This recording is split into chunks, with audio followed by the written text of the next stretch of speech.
nome é Mima Caro e seja muito bem-vindo ao canal Quem Vê Palco Não Vê Backstage. Nosso canal está começando com este primeiro vídeo e ele é uma parceria com a Secretaria Municipal de Cultura dentro da Lei Aldir Blanc, falando um pouco aqui exatamente do tema do nosso canal, né? A desmistificação da nossa área de atuação, produção de shows e eventos, né? Então, começando aí um pouquinho falando aqui a respeito de por que este tema. Esse canal foi criado, na verdade, dentro das minhas redes sociais, com algumas postagens em fórmula de drops, para que, conversando mesmo com os amigos produtores agora nesse período de pandemia, que a gente tem interagido muito mais, né? Até por uma questão de tempo, a gente tem muito mais tempo para interação entre nós mesmos da produção.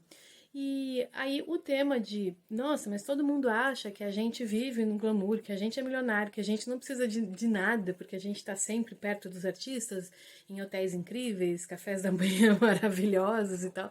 E a gente falou, não, a gente tem que começar a mostrar que não é bem assim, que a nossa realidade não é essa, né? A realidade da produção em si, como profissão, como trabalho, é de muito trabalho.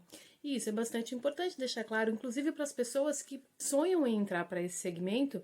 E muita gente sonha em entrar baseado nessa ilusão, né? De que a gente vive no glamour master o tempo todo e que a gente está o tempo todo só, né, vivendo esse ambiente de rede social. Né? Claro que quando a gente escolhe o que vai postar, uma foto, a gente posta a foto da praia bonita. Quando a gente, né, a gente está andando pelo hotel onde a gente está hospedado, ou às vezes o evento corporativo acontece em grandes resorts e tal, a gente posta a foto da piscina bacana. Mas isso não significa que a gente esteve lá dentro dessa piscina bacana.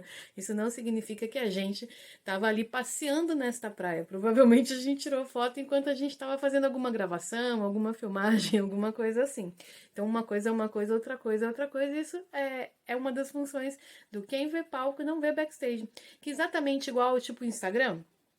Né, no Instagram as pessoas olham lá, né, assim, às vezes até amigos, não precisa ser só celebridade, às vezes você vê os amigos postando e fala, nossa, fulano tá bem, né, tá passando férias não sei aonde, nossa, fulano tá bem, né, olha, foi, né, de um restaurante bacana e tal, não sei o que, e na verdade o fulano não tá bem exatamente ali fazendo o que você está imaginando, mas ele aproveitou e fez uma super foto, e aí isso parece que dá essa impressão, né, oh, que vida incrível, né, que momento fantástico essa pessoa tá vivendo, e muitas vezes tem nada disso não. Então, a comparação aí é o palco é o Instagram, né, as redes sociais, e o backstage é exatamente a vida real, né, que nem sempre é assim tão cheia de filtros, né.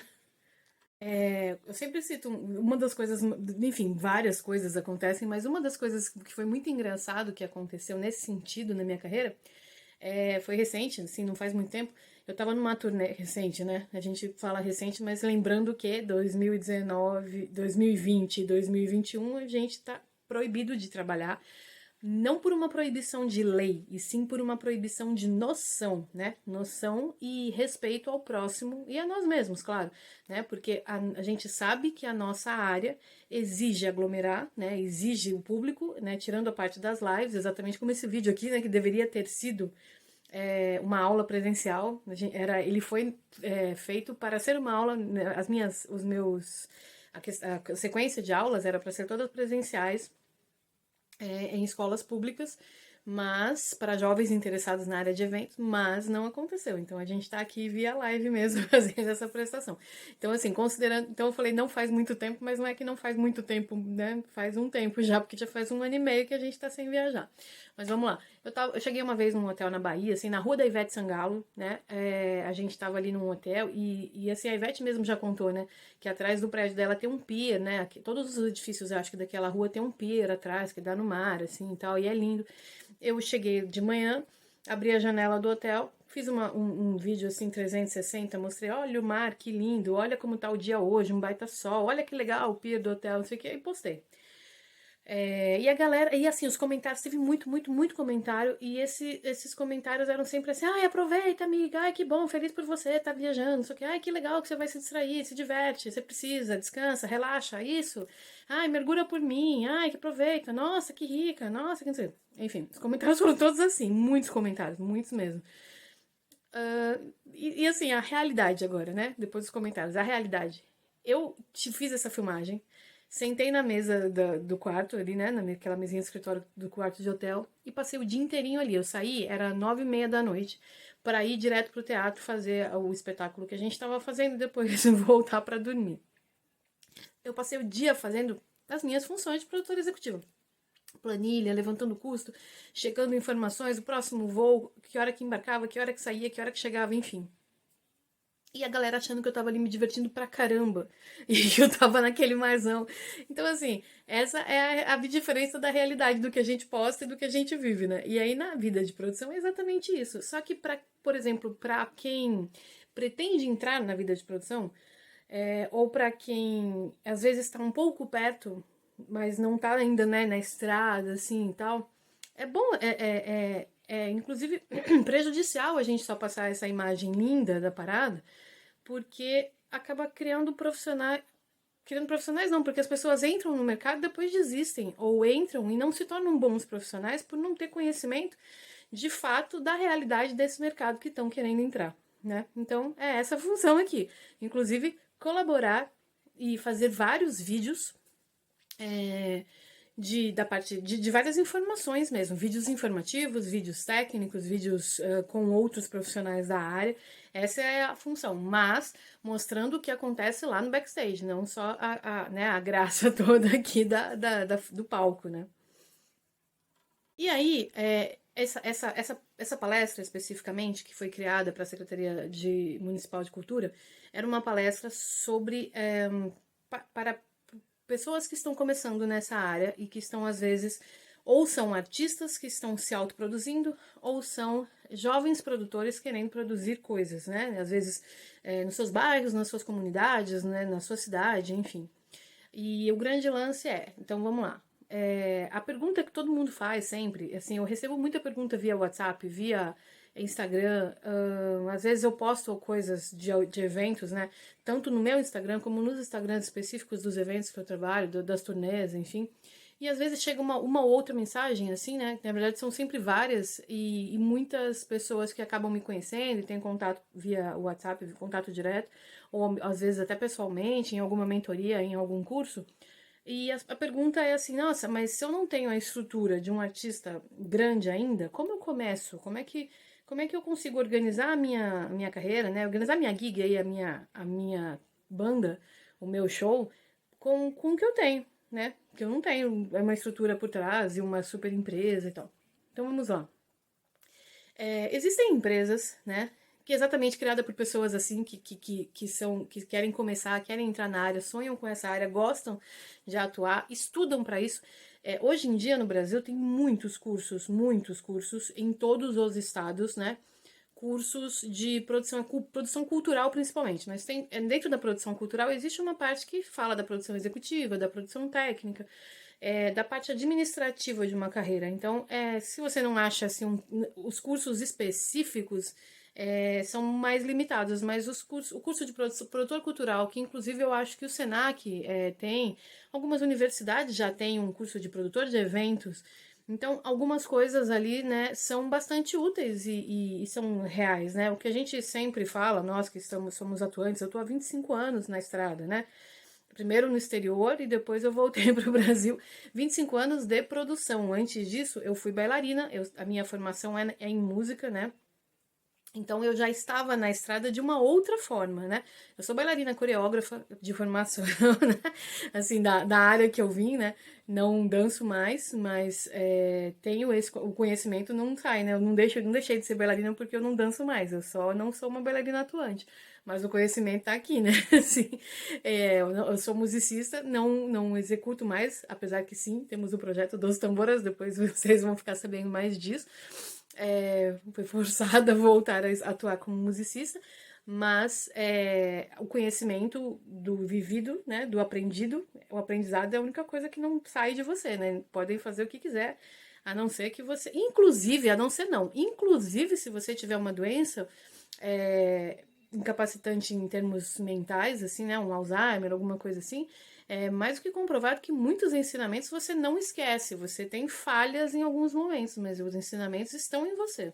Então, sempre falo isso, estude porque essa informação, essa compra do estudo, né, da informação e tal, nunca ninguém tira de você.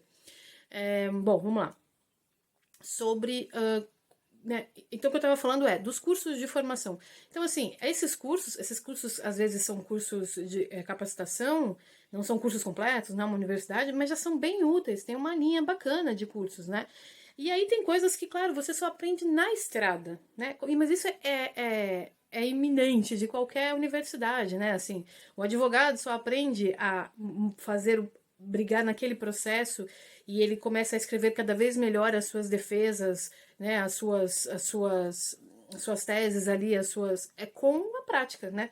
O médico começa a ter cada vez mais visão das possíveis causas, das possíveis doenças, quanto mais ele pratica, porque aí aquilo é reincidente, aí isso vai dar. Então tem muita coisa que você não aprende no curso, você vai aprender na estrada. Mas o curso é muito necessário, porque ele é uma grande base, né? Uma grande informação, né? Então essa informação é excelente. Então, se você está começando na área de produção, o que eu sempre indico, procura um curso de capacitação, um curso bacaninha aí na sua cidade e tenta entrar nele. Agora, pós-pandemia, assim, quase tudo é bem negativo nessa pandemia, mas uma das coisas positivas, que às vezes a gente é obrigado a olhar para o lado positivo para não enlouquecer, foi exatamente essa possibilidade dos EADs, essa possibilidade do online, né? E aí tem muito curso online bacana, né? Que você pode pegar e que são aí os cursos legais, mais bem estruturados e tal, também estão no online, então aí fica muito mais fácil. Após a história do curso, né, de você ter essa informação, como é que a gente começa? Aí o pessoal fala assim, mas como é que funciona assim no processo da venda de um artista grande? Exatamente como funciona do pequeno, só que com mais elementos no meio do trajeto, né? O pequeno, às vezes, é uma pessoa só que faz tudo. No maior, é vários elementos fazendo esse processo. Então, vamos lá. Pensando aí nesse trajeto, tudo começa por um vendedor. Eu, por exemplo, na minha empresa, eu tenho vendedores parceiros que trabalham comigo em vários lugares diferentes, em várias regiões do Brasil. E aí, esses vendedores me representam a minha empresa, vão até as prefeituras, clubes, né? Eu tenho vendedores especializados em projetos públicos, que então assim, a galera que só vende para a prefeitura, só vende para o governo do estado, só vende para festas da cidade, coisas assim. Tem outros vendedores que vendem para corporativo, específico para empresas tal, e tem outros vendedores que vendem ali para o aniversário, para a festa do casamento, etc. E até porque tem artistas de diferentes segmentos, diferentes tamanhos, né, diferentes públicos também. E aí, enfim, esse vendedor chega no contato, faz esse primeiro contato, fala, olha só, meu artista se enquadra aí no seu evento, tal, coloca aí, tal, não sei o que, valor tal, né? A gente normalmente tem uns acordos já pré-acordados com esse vendedor, então de porcentagens, dependendo do valor que você vender, X% é seu, e aí é assim, em cima disso que o cara sempre trabalha. Aí depois o vendedor liga para o escritório e fala, ou com o empresário, ou com o produtor executivo já. Muitas vezes aqui no Brasil, o produtor executivo e o empresário são a mesma pessoa, tá? Outras vezes não. Se a empresa é um pouco maior, tem essa possibilidade. E às vezes a empresa nem é maior ou menor, não tem a ver com isso, mas tem a ver com o conhecimento e a necessidade e a vontade de quem está trabalhando. Por que eu digo isso? Porque existem profissionais que falam, eu sou empresário de artista, então eu viajo para fazer um empresariamento. Eu chego lá e fico fazendo um social, troco uma ideia, já vendo mais um show, negocio, né? O vendedor fez o primeiro, mas eu já vou lá e faço um segundo. Às vezes o vendedor, né, por um critério de ser correto, mesmo que seja você que fecha, o vendedor daquela área, ele também ganha. Mas o empresário, às vezes, ele prefere se manter nessa característica, sabe? Ele viaja como um executivo. O produtor executivo, apesar do nome, ele tem a parte executiva do produtor, na execução do trabalho dele, é a parte burocrática. A parte de escrever projetos, fazer negociação, negociar toda a parte logística, toda a parte que você precisa realmente mandar um e-mail, fechar, não sei o que, organizar, liberar, fazer uma liberação de direito, pagar ECAD, né? Fazer essas coisas todas, assim, né? O ECAD ali de recolhimento de direitos autorais das músicas que vão ser executadas. de ver, fechar os contratos com o contratante, com, às vezes, uma prestadora de serviço, etc. Então, essa é a função aí executiva, eu vou voltar a falar disso já já. Mas, enfim, aí ou chega no empresário ou chega no produtor executivo. Essa pessoa vai começar a mapear todas as necessidades para ocorrência desse evento, né? Então, se mapeia esse evento, se numera, né, tudo que você precisa fazer, e aí começa ali uma negociação com esse produtor, o vendedor já sai de cena, esse produtor passa a falar com o contratante, ou com a prefeitura, ou com quem seja, né, que de fato também é contratante. E aí vai se falando, então assim, ó, eu preciso para a realização do show, nesse valor está incluso isso, aquilo e aquilo outro. O que não está incluso, normalmente, é passagem aérea, ou o ônibus, ou a hospedagem, a alimentação, essas coisas. Às vezes está incluso, às vezes não, depende, né? Existem várias possibilidades de negociação. Às vezes se incluem, às vezes não. E aí você começa a listar. Ah, tá, quais são as possibilidades de hospedagem na região? Ah, a gente tá com parceria, né? O local às vezes fala, a gente tem parceria com este hotel, com aquele hotel. A gente vai verificar, entrar no site, pedir fotos, né? Quando existe a possibilidade do produtor Advantage, ele vai antes na frente para resolver essa situação, para ver o local, para fazer isso. Mas ainda não é tão comum, né? Assim, não é mais tão comum. Já foi comum, deixou de ser comum, talvez agora pós-pandemia volte a ser comum. Mas normalmente você fica ali tentando descobrir via internet, né? Fuçando, vendo referências, olhando comentário mesmo, sabe? De sites, né? De sites de hospedagem e tal. Aí você passa para essas pessoas as informações todas necessárias, às vezes é a pessoa que fecha direto, às vezes é você. E aí o que você, produtor executivo, tem que ter pronto com você, mesmo que seja da banda pequenininha que você trabalha e está começando a trabalhar agora. Por exemplo, se surgisse um festival que a gente consegue ir no interior ou num outro estado, como é que seria a nossa hospedagem? A nossa hospedagem seria assim: fulano e fulano ficam no mesmo quarto, fulano e fulano no outro quarto, o vocalista normalmente fica num quarto separado, né? Banda menor, todo mundo divide. Mas nas bandas maiores, como é que a formação é assim? Normalmente os vocalistas, ou a banda principal, por exemplo, uma banda que tem que os 5 músicos, né? Os 4 músicos, os 3 músicos, eles são principais, são donos da banda. Então, normalmente, cada um deles fica em quartos individuais, né, em suítes de categoria melhorzinha, e os músicos complementares, né, os contratados aí, eles dividem quartos, às vezes quartos duplos, às vezes quartos triplos, às vezes quartos quádruplos, e a equipe técnica a mesma coisa, né? Por exemplo, nas minhas turnês, em tudo aquilo que eu faço, normalmente eu sou a única mulher. Então eu acabo tendo um quarto também, só meu. Não divido o quarto com os meninos, mas tem produtoras que não tem esse problema, que às vezes até fazem e não tem problema, até fazem essa divisão. Essa informação se chama room list, né? Lista de quartos. Então, nessa informação, a gente passa todas essas informações do quarto. Quando a gente vai voar, por exemplo, a gente usa outra lista, que é o fly list, né? Os nomes, assim, como os Estados Unidos é a grande escola de entretenimento do mundo, tudo acabou vindo, né, da derivação do que se usa lá. Então, a gente também usa o nome em inglês aqui, né? E daí a gente faz o fly list. No fly list vai, por exemplo, com artistas maiores. Normalmente os artistas principais preferem sentar nos assentos conforto, que são aqueles assentos na frente, né? Às vezes tem categoria, né? Business ou na categoria econômica, primeira classe, no X, mas isso é para viagem internacional. As viagens aqui, né? As pontes aéreas internas aqui, a gente acaba fazendo assim, quem pode mais senta na parte mais confortável, que são assentos um pouquinho mais distantes um do outro. Quem pode menos vai lá pro fundão mesmo. E aí eu costumo fazer o meu flylist com toda a informação para se emitir a passagem, né? Nome completo, CPF, RG, data de nascimento e coloco já assim, preferência de assento. Então, por exemplo, a janela até 3A, né? Assim, ou fundo corredor, ou assim, até 14 janela, sei lá.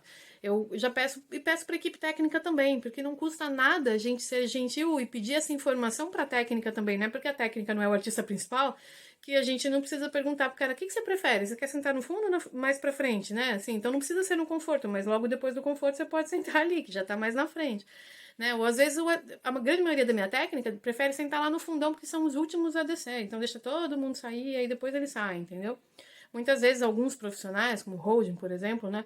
E o produtor tem que estar mais para frente mesmo, porque aí eles são os primeiros a sair para dar o auxílio para toda a equipe.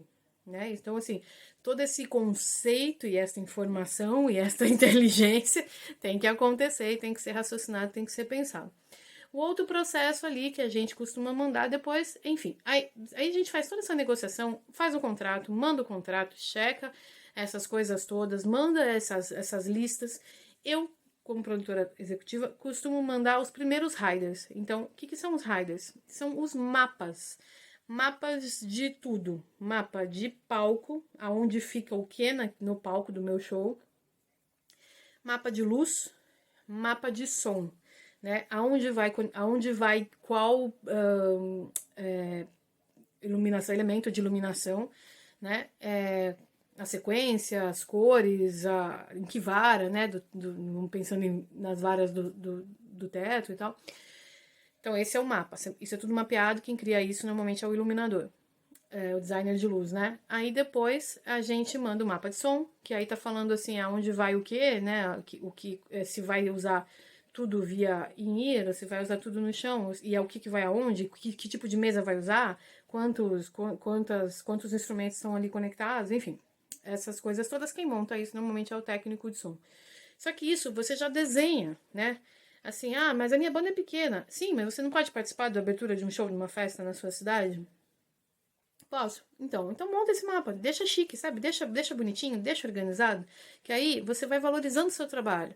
E aí o pessoal vê e fala, nossa, que legal, né, cara? Essa banda é pequenininha, mas olha como eles são organizados, olha como eles são profissionais, olha que trabalho bacana, vamos chamar de novo, né? E é assim que você vai crescendo.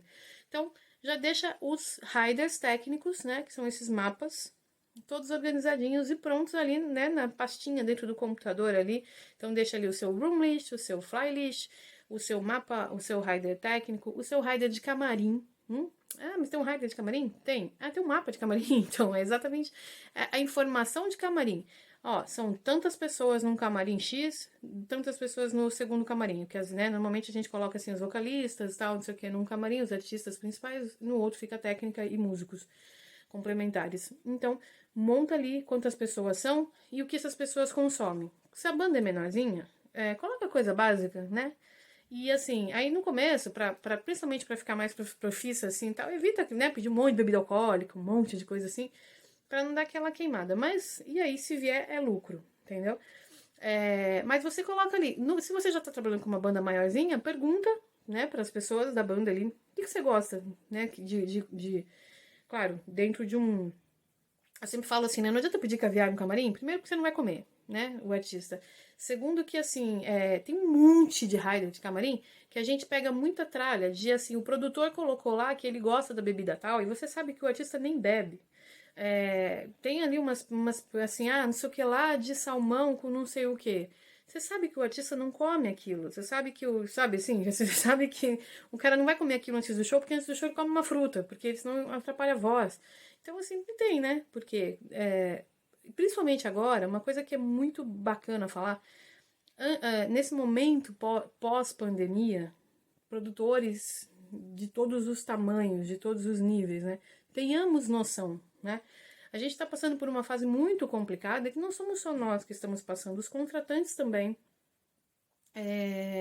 As prefeituras aí tiveram que fazer vários acordos e tal, então assim, vários jeitos, né, de colocar mais coisa para cultura, para saúde do que para cultura. Então, quando eles voltarem a fazer, vai estar tudo mais complicado e mais restrito. Então, vamos parar de viajar um pouco nessa maionese, porque não tem necessidade. Você sabe muito bem que depois muita coisa de camarim a gente joga fora, e isso é um pecado, entendeu? Assim, eu sou muito eu sou chata com isso e eu pego no pé dos artistas que eu trabalho também, assim, tipo, teremos noção, né? Porque tenhamos noção, né? Vamos ter um pouco de noção, porque muitas vezes eu faço, às vezes, muitos trabalhos, eu trabalho bastante durante o ano com grades de eventos públicos, assim, né? Aniversário da cidade tal, festa do sei lá o quê. né, 100 anos de não sei o que lá. Então, assim, eu faço muito esses eventos públicos. E nesses eventos eu acabo contratando muitos outros artistas que não são meus. E a coisa mais comum é você receber rider sem noção.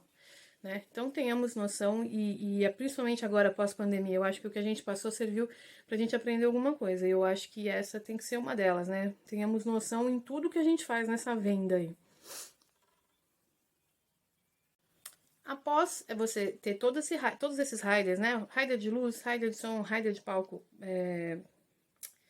rider de camarim e os fly list, room list e tal certinho, uma coisa que você precisa ter é, enfim, se você é a sua banda é menorzinha, de repente o seu holding, né? Quem é o holding? O holding é aquele carinha que viaja, né? Holding também é um nome vindo do inglês.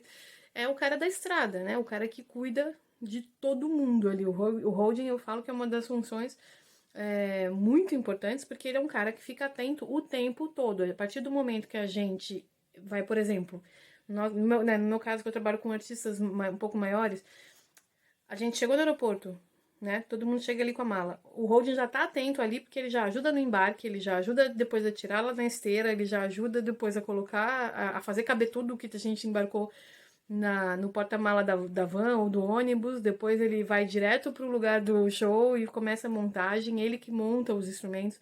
Ahn, Existe um super movimento dos holdings mais antigos brigando para que os holdings voltem a ter a qualidade que já tiveram. Porque muitos dos holdings hoje são produtores técnicos, e aí eles falam que surgiu a geração do holding Nutella que faz muito pouco. No meu caso, o meu holding eu sempre chamo o produtor técnico e holding quase sempre a mesma pessoa, as mesmas pessoas, sabe? Eles acumulam essas funções. Porque esses caras, e eu sempre trabalho com uma galera que já é um pouco mais antiga, assim.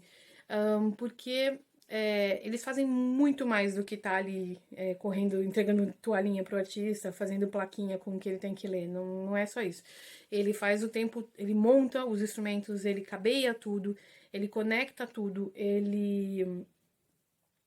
Há muitos holdings, principalmente os mais antigos, passavam o som quando o artista não estava afim de, né? Alguns artistas nunca iam passar som e o holding passava a passar som de alguns determinados instrumentos, claro, não de tudo, porque o holding não é obrigado a ser músico e não é obrigado a saber tocar todos os instrumentos, mas algumas coisas ele mesmo fazia.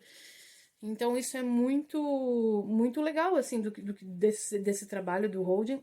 E aí depois, durante o show, ele fica o tempo todo atento a todo mundo que tá no palco e ao produtor também, para qualquer necessidade eventual ali de uma água, prender a bateria que tá andando, caiu alguma coisa do instrumento, desconectou, estourou uma corda, é o holding que dá aquele help ali o tempo todo. Então essa é a função dele.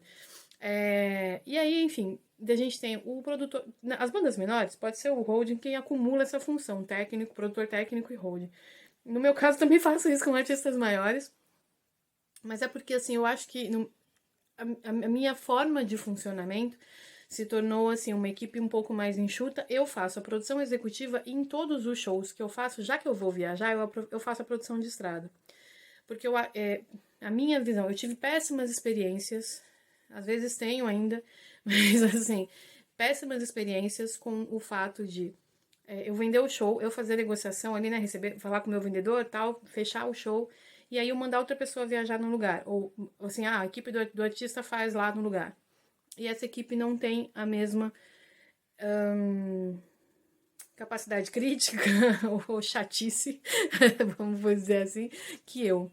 É a mesma exigência e tal. E aí depois eu recebo um feedback do contratante ou do próprio vendedor que recebeu do contratante dele falando: "Poxa, mas a gente conversou e foi tudo prometido assim, e foi tudo falado que ia ser assim, e eu conversei com ela e ela foi super assim, e de repente chega na hora veio outra pessoa e aí a realização foi bem diferente do que foi combinado e tal". Então, para não ter esse problema, os meus projetos desenvolvidos por mim, os artistas que eu trabalho, eu faço a venda, eu viajo junto e aí já aproveitando que eu tô viajando junto, eu faço a produção de estrada. tá? Que é aquela pessoa que tá na rua com o artista ali fazendo o que você precisa hoje. Eu atendo a banda toda, eu atendo a técnica toda, o que a gente tá precisando, dou todo o suporte pro holding ali e é isso, né? Estamos ali para isso. Ah, precisa passar uma roupa, quer comer tal coisa, tal hora, van, tá, não sei o quê, aproveito, né? Já que fui eu que fechei toda a logística, né? De transporte, de quem vai aonde, que van que vai tal hora, tal, não sei o quê. Então eu também já fico ali fazendo essa função. Mas você pode ter. E aí eu tenho na minha equipe produção executiva e de estrada, que sou eu, e eu tenho o holding e produtor técnico. Mas num trabalho normal, você recebe. O produtor executivo passa toda essa informação para o contratante e passa depois o contato do produtor técnico. Esse produtor técnico é quem vai fazer essa ligação com a equipe local. A equipe local é a equipe que o contratante contratou e locou deles o som, as luzes, o palco, as vans, etc, né? E aí esse produtor técnico vai falar sobre essas vans de transporte da carga, vai falar sobre os horários de que vai o instrumento, vai falar sobre a montagem do palco, vai falar sobre a luz, o som, a mesa tem que ser essa, mas não tem essa, então só pode ser se for aquela outra, senão não pode, senão a gente não consegue adaptar, a gente vai ter que dar um jeito, senão aí ele liga pro produtor executivo e fala: cara, não tem lá, a gente vai ter que levar daqui, você vai ter que dar um jeito de conseguir uma verba pra gente embarcar isso no avião. E aí o produtor executivo, então o produtor técnico e o executivo trabalham ali juntinhos, assim, um falando com o outro o tempo todo. Conseguiu acertar não sei o quê? Precisa não sei o que lá? Ah, precisa alocar um piano. Não, na cidade não tem. Ah, então vamos ver se tem numa próxima. E o produtor executivo fica lá arrancando os cabelos com a pinça, né? Nível descabelado permanentemente, pra chegar lá e tá com tudo isso resolvido no dia do show, né? E esse produtor técnico, ele ativa os técnicos em si, né? O técnico de som, que a gente sempre trabalha com dois, bandas menores, não, até porque os espaços não necessitam, né? Trabalha só com um técnico de som.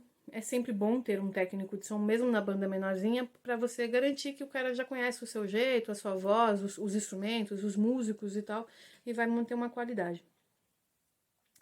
Técnico, nas bandas maiores, a gente trabalha com dois técnicos, o técnico de PA e o técnico de monitor. O técnico de PA é o cara que cuida do som que o público ouve, né? Então, assim, quando a gente vai em evento, né, quem não é da área, que tem sempre aquela casinha lá na frente do palco, lá no fundo, assim, que fica lá, o público acha que tá lá para atrapalhar a visão, né?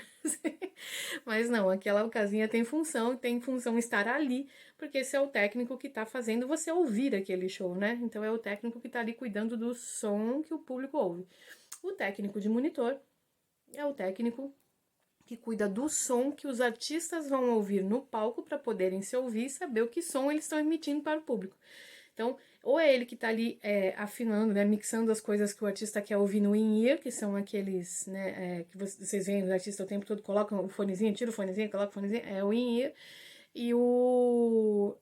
Ou, né, em shows, artistas que não gostam de in-ear usam ainda o método antigo, que são os monitores de chão, que são aquelas caixas que você vê, né, o público que assiste vê ali aquele monte de caixa de som no chão, aquilo ali dali sai pro palco, elas são viradas para o palco e pro palco elas devolvem pro artista o som do que ele está cantando, do que a bateria está tocando, do que a guitarra está tocando, do que o baixo está tocando, ou isso está aqui no ouvido ou está ali naqueles monitores.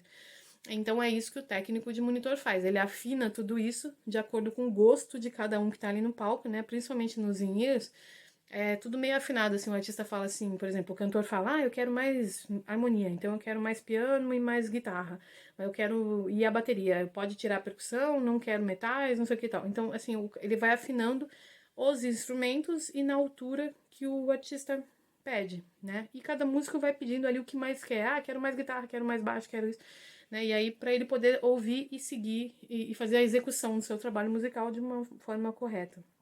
Esse é o técnico de monitor. E aí depois a gente viaja com um técnico de luz. As bandas menores não precisam, porque normalmente nas casas já tem o técnico de luz da casa e você não consegue fazer muita alteração. Quando você começa a crescer um pouquinho, ou quando você vai fazer qualquer evento, abertura do show na sua cidade, é bom ter alguém, né, um conhecidinho ali que faça o técnico de luz, que desenha um mapinha para você e que cria, né, de acordo com o ritmo da sua música, de acordo com a sua interpretação ali, alguma arte com a iluminação. E o técnico ou designer de luz, né, ele desenvolve, né? Às vezes são duas pessoas diferentes, o designer de luz cria a luz e o técnico executa, às vezes a pessoa faz as duas funções. Então ele cria essa luz do espetáculo, né? A mágica ali, né? A fumaça, né? A gente sempre fala assim, mas por que se usa fumaça? E a gente da produção, que fica ali atrás, né? Nos bastidores, a gente pergunta mesmo, pra que saber de... Mas a gente pergunta sabendo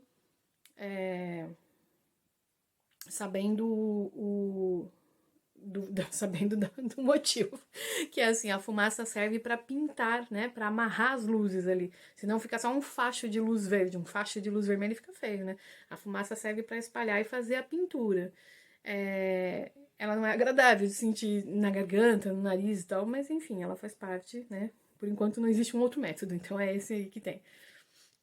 Bom, agora que a gente comentou aí sobre a função de cada uma dessas pessoas, das principais funções da produção, a dica para quem está começando, né? Tente deixar o seu trabalho o mais profissional possível, mesmo que seja muito no começo da sua carreira. Mostre que você sabe o que está fazendo, se informe. Se você assim, eu sei tocar, mas eu nunca administrei uma banda, eu não sei empresariar. Não, você não tem obrigação de saber, você tem obrigação de ir atrás de saber. Sim, isso você tem obrigação. Então, se informe. Hoje em dia, com a internet, é bem diferente de antigamente, né? Então, tenta organizar, assim, tipo, criar a sua marca, cria um papel timbrado ali, né, nos programas, todos os aplicativos que tem de arte aí. No próprio Word você consegue fazer isso, né? Você cria lá uma arte, pede para alguém criar, se você não sabe mexer com isso, cria lá o logo da sua banda, coloca bonitinho, faz tudo meio personalizado. Quando você entrega esse material assim, com todos os técnicos envolvidos, com todas as pessoas, com tudo citado bonitinho, na forma como tem que ser, cria um outro padrão de qualidade e você pode, inclusive, crescer no conceito das pessoas, o que pode fazer, inclusive, com que não só o conceito suba, mas o valor também suba. Então, valorize o seu trabalho fazendo com qualidade. Sempre entregue muita qualidade, sempre entregue muito bem feito, com carinho, mostra que você está realmente fazendo aquilo da forma mais profissional possível. Mesmo sendo uma banda que vai tocar no barzinho, mesmo sendo uma banda que vai participar do primeiro festival de música da cidade ou do primeiro festival de música do colégio. Organiza e vai fazendo isso com cara de profissional, né? Porque, assim, você é aquilo que você acredita ser. Se você acredita ser um profissional, se você mostra que você confia no seu trabalho, você ganha a confiança de outras pessoas também. E é aí que tá o grande lance, né? De como fazer para começar. Mas comece direitinho, tá? O conselho é esse, comece direitinho. Bom, acompanhem aqui o canal, me siga no Instagram, no mima.caro, que é o meu Instagram pessoal, no Instagram da minha empresa, mcaro.produções, e lá a gente tá colocando aí os drops de informações do quem vê palco, não vê backstage, e enfim, espero que vocês curtam e a gente se vê em breve.